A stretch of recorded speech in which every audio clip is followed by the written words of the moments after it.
Yeda mu nyina asese da ne da mo ka ye ho ne na nanom nsam de ebesom mo eneso yeda foforo tweda mpo Nyankopon de amaye yeguso adamu asia yeguso ewo ayie mu ne ntino yafade ne de yakase da tuntum ebebe mu na eno da na ahema santehema na nakunodu yi atomoto so emiensa dansenkese edom edidi mu no fokese edom no mono sabi okra kwaye no enra na sabi na ye na woche enunti na asode anu woko eye the Savior Church of Ghana openyipa woda no ene asafomba no eba be ye som ede ema nana kunedu yadom ema no ye fe enunti nana no mo ntena se de wote yi paso anani abre omani abre ene kukufu ehema ena kwabri Kenya se ehema asantema nyina ka kire barima fridua asabio son sabio nyato nehema ene nana ya muabre yie ena afenso kukufu hema ene na hema tikum so ne nkonson ene adehye ne nyina ena sabio won etna se fefefa womo edeje the Savior Church of Ghana asafo no omode eje won felso na asafo no meyete ase se na hema te ase sebi no ne won som emfie eduonum ne akiri no na de wota ye no ene se da ne da no otuntum otwede mpo Nyankopon eno nti se otwede mpo Nyankopon ene nananom abɔ ne ho ban ama no edi emfie eduokono wotwe nya se ka emfie mienu pe nanka wonyane maame emfie ne bi na se wakra kwa eye briche kase na abo asanteman eye briche kase ena sebe abo omamu ne nyina enti se de no osipe no omo ebeye ne saa ede ema no omo bebo mpaye won wi ne na omo saa sebe eto eye Savior Church of Ghana womo nyom ahodo no ebi na won wi ye no ena mpanyi ekochia wo hene esanse enrada yiro osanta hene ebone dia ne aboyi mu ase etena ase ema adofo ebe mano yakọ ene hyede ne dakena ensem momyenkohwe bra na the Savior Church of Ghana won ebaaye na won beda wodo adi ede kireye ena afenso enkomo a ye ne won ediye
ene na watching ya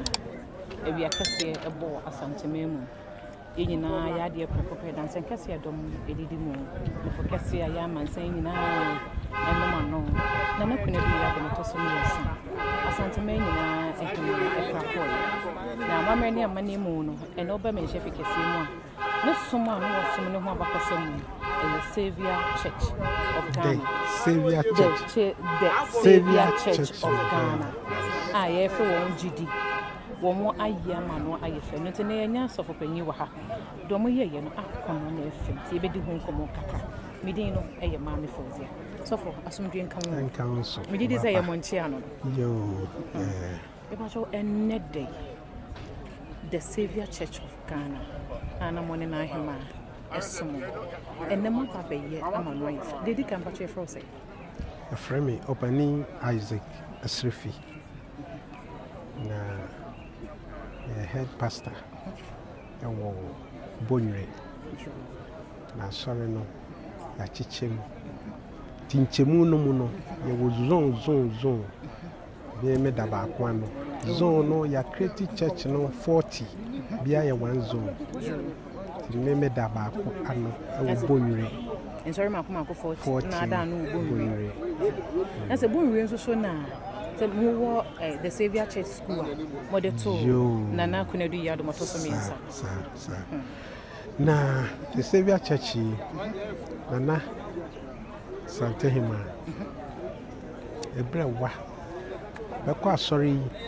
ebrewa yene na som asare na okwa eni anwome in 1959 muko yes okwa about 66 years ni anwome kwasem ye wo ye ya ba wiase ye behu no na chese wo ye kra ma ne broso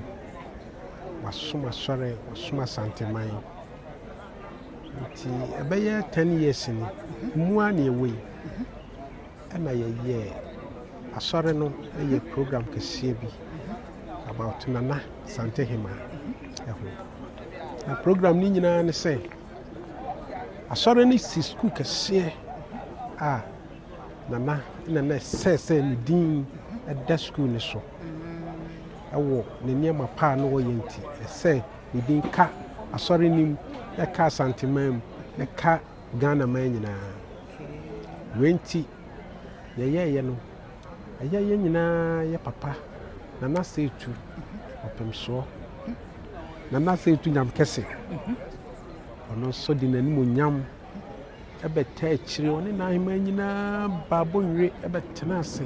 ebe ye ade a no kwasem na boproso she asore nanimu nyam e she school nanimu nyam ne free ho no school na koso saa be kunse kase na de twato kra ewo mu aye me de se na na anya asore na nto school no ni ani ka ye hoda ko ye ho no fresh mumra ye buy a brand new bus a rubber show ba say me nana no mo ko school no mo fa nkonkoye school no ye kwasem ni na efe bebre eni nti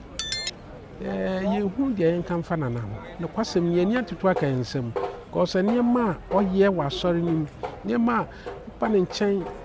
ni nyankopon ana ni nyamesom de wa nyantofom da de bia beba no wo bo ni nyamedin so de ne ho tu nyameso nti ye nim efa nana ehu se oba asase su ni nyamesom de wan fa ni agro nene said ene na ene de mo be yeye yo mi hu bi da mi didi yeze a hofo nso so ehu bi da se ya na ya na mo kodi na wotwe da na se ya na panyi ya wasom wone mo som akyem ene ya na mo yesa de mo yo asempa no obisa me no eno kwasem ni eye ya sorry enhyehyeye se bi obi ba sorry na eye wodo ene wa sorry ni eninti emfa ho se wo Greater Accra wo Ashanti region wo North wo babia se tu obi a ye nyina ye ka bomu ye ma no okay na ye nana de ne de e sonko fi se ono de onye ni paketwa because wo ye ma ne so the whole Ghana asorefo the Savior Church wo ye ma ne so obi aso eninti na enna eye ne da odi free mu no let's say asore no so for pani opani Abraham adu say ono aye so obetu ne nan no aba na waba behwe me aba pompaye ya betonyo na dia woti asase so no pa na nyu ninti tine man so pani yo so pani kai so beba no obetumi abonyo afia no anopa ma de ache no omre ninti let's say ye de openo emma no ninti sana ma ya baye nena sambe na mo wode ma Asantemai ene Savior I'm sorry nina yo we dey asama ye wode ma Asantemai ne se no kwasem ya hwera de nana ya hwera de kese pa no so de nyame pe na wo ye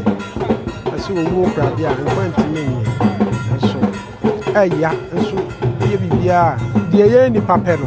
sɛ nyame nso pɛ nti no nyame nso aba abɛfa n'adeɛ nti no sesei no deɛ yɛka asantema nyinaa sɛ asantema nyinaa nhyɛ den asantema nyinaa yɛma yɛn ho yɛ akɔ titiriw otumfoɔ sɛ ɛtu yɛma no hyɛ den sɛ nyankopɔn wɔnhyɛ ne den ma yɛn sɛ asankɛhye a asi aka yɛn nyinaa deɛ so yɛnim sɛ ɛwɔ bi na awie bi sɛ mpayɛ ne yɛbɔ taa n'akyi sɛ onyame wɔnhyɛ ne den na ɔma no akokoduro a wɔde bɛsɔ asantema mama yɛn na asantema nyinaa nso ɛmfa yɛn animonyam ne yɛmmoa ɛmɛtae yɛ nana akyi na n'ayie no nso ɛnyɛ fɛ na asɔre no nso ayie no nso yɛwɔm bi nti yɛtɔ nkra sɛ gyidifoɔ a ɛwɔ baabi a adure da ne duru na awɔtwe da ne duru na ɔhene tena sɛ obiara mfa n'animonyam mɛtaa yɛ nana akyi na ɔno deɛ ɔpɛ nipa obiara wɔsere kyerɛ no obu obiara nti deɛ meka kyerɛ asantema nyinaa medam ase ɔpanin Isaac Esrefi yɛbɛda wase paa ne wo berɛ ɛne wadagye ɛnɛ the Saviour Church of Ghana nneɛma soronko mɔbɛyɛ no wɔfi kɛseɛ mu ɛde maa na nakuna du yɛadom ne asantema no ne ankasa agye me nsɛm ɛno nti na mepɛ sɛ yɛbɛdi ho nkɔmmɔ ɛna yɛdi ho nkɔmmɔ yi the Saviour Church of Ghana ɔmu di ka mpo bɔ na nakuna du yɛadom aba so mpo ansa na adidie ɛto no na asantema de adeɛ mfie nwɔtwe ɔmo nso bɔ naba so mfie du emu nie na kyerɛ sɛ sompa no na asante hema asom yie paa wasom Saviour Church asom Ghana na kyerɛ sɛ wasom Nyankopɔn na sɛ ɛnnɛ ɛyɛ anigye deɛ ɛyɛ awerɛhosɛm deɛ nanso ɔmo kyerɛ sɛ gyidie mu no deɛ bɛbɛ a na asante hema wɔ no ɔwɔ yie ɛna afei nso so wɔda yie nso yɛbɛda mo ase sɛ daa mo kan ho ɛdin no ɛyɛ maame fo mɛda mo ase ma papa mbatwɛ mɛda ase so na sɛ abaso a modi kan de bɔɔ n'ahema no na sɛ n'ahema asom no ɛsɔ ani na amanneɛ kwan so no sɛdeɛ so sɛdeɛ nya adeɛ nyinaa yɛwura ɛde ato yɛ anim no twɛdɛ mpo Nyankopɔn yɛ adoma yɛwada ɛyɛ adeɛ yɛwɔ no bosom ɛwɔ mu ne de tɔ so aduonu baako ɛna n'ahema na wɔtwɛdɛ die no ɔhene bɛtena se n'anim onyam mu na wɔne n'asanteman ɛne n'adɔfo ɛde n'ahema ɛna wɔtwɛda no ama no ayɛ fɛ medin ɛde maame fozi twɛdɛ mpo Nyankopɔn yɛ adoma yɛbɛhyia